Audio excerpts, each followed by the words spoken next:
is the answer to your questions you will soon forget. And so it happened to me as well. But the reason I chose this ride was to take one thing off my bucket list and to get to ground zero and to find out for myself of the life in the north.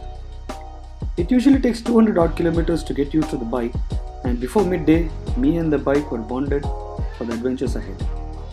The highway NH44 is the longest highway in India with a total distance of 3,745 kilometers running from Srinagar to Kanyakumari.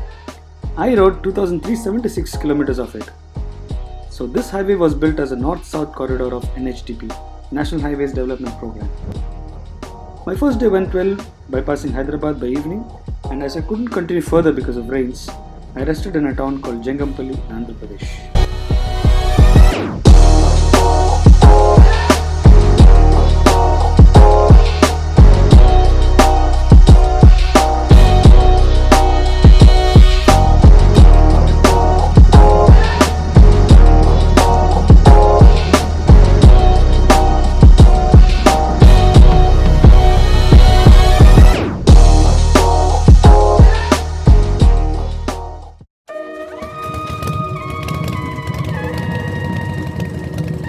The second day, I knew I had to chew more miles in the log, so I had started early, but God has His plans too.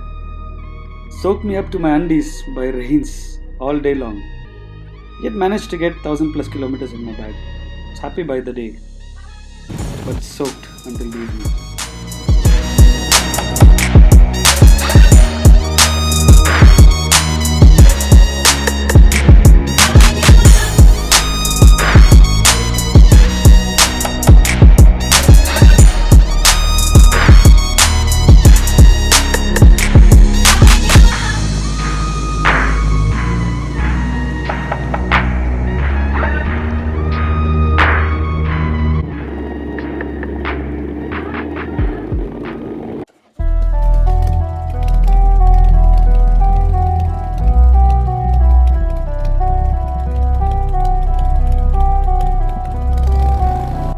Third day into my ride, I understood highways aren't just for vehicles. Caravan of camels, flock of sheep, herd of cows rule this part of Indian roads for sure. I reached New Delhi by late afternoon for some shopping and to upgrade my ride. I bought a new helmet, some long dry fit undies to avoid rashes, which I was suffering from a long time, and a rainproof shoe to avoid another day of cold feet. I couldn't cover my target distance, but I rested happily thinking that my next day's ride will be more comfortable.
Day 4.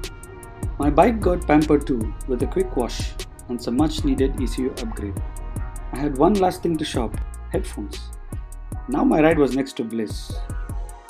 The roads gradually changing from smooth white highways to narrow and curvy steep roads. That's my kind of curves.